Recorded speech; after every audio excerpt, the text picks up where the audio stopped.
नमस्कार, एस्ट्रोसॉल चैनल में आपका स्वागत है। भारतीय संस्कृति की वैज्ञानिक सोच सीरीज को आगे बढ़ाते हुए आज हम बात करेंगे Mahashivratri, the great night of Lord Shiva.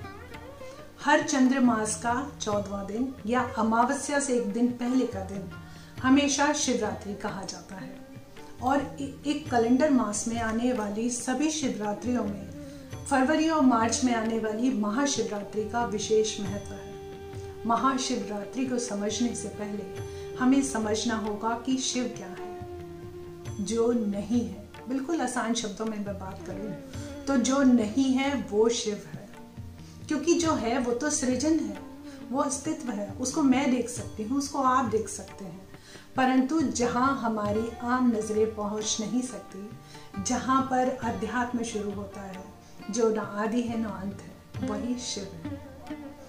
और एक विशाल शून्यता, हम इसको एक नाम दे सकते हैं। और आधुनिक विज्ञान ने यह सिद्ध किया है कि हम सभी का उद्भव एक विशाल शून्य से हुआ है और एक दिन हम विशाल शून्य में ही समाप्त हो जाएंगे, विलीन हो जाएंगे। यदि हम शिवरात्रि की बात करते हैं तो वह उस माह का सबसे अंधकारपूर्ण दिन होता है और इस दिन हम त्योहार मनाते हैं, अंधेरे का उत्सव मनाते हैं।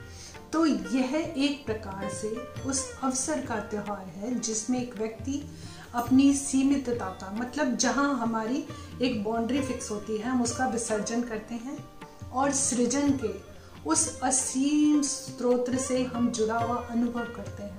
हमारी आध्यात्मिक उन्नति होती है, क्योंकि हिंदू धर्म में आध्यात्मिक उन्नति ही हमारा लास्ट मकसद है और हमारा शायद सबसे पहला मकसद भी वही होना चाहिए। तो यह हमें उस रात को एक त्योहार के रूप में बनाने का प्रेरणा देती है।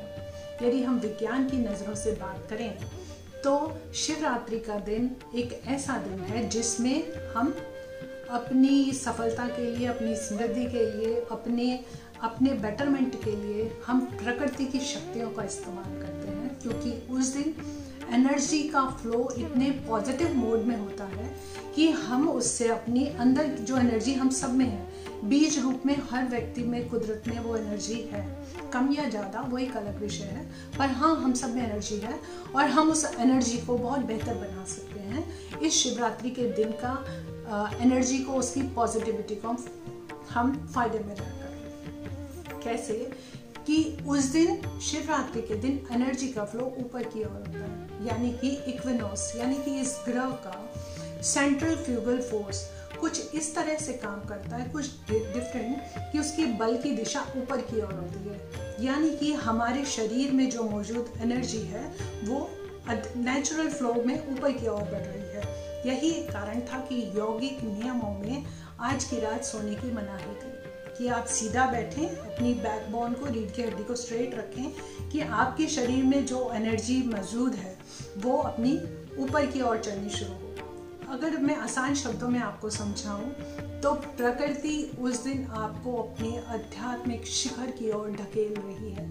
मतलब कुदरत एक ऐसा फ्लो कर रही है कि आपको अपने अध्यात्म के उसमें चढ़ाई करनी है, अपनी एनर्जीज को और भी ज़्यादा बढ़ाना है। यही महाशिवरात्रि की दिन की एनर्जी का मेन क्रक्स है। धर्म की दृष्टि से भी हम बात करें तो हमारे धार्मिक ग्रंथों में शिवरात्रि के दिन 4 प्रहर की पूजा का विधान है, जिसमें कि पहले प्रहर में धर्म, दूसरे में अर्थ, तीसरे में काम और चौथे में मोक्ष की प्राप्ति लिखी गई है, फलदायी होती है।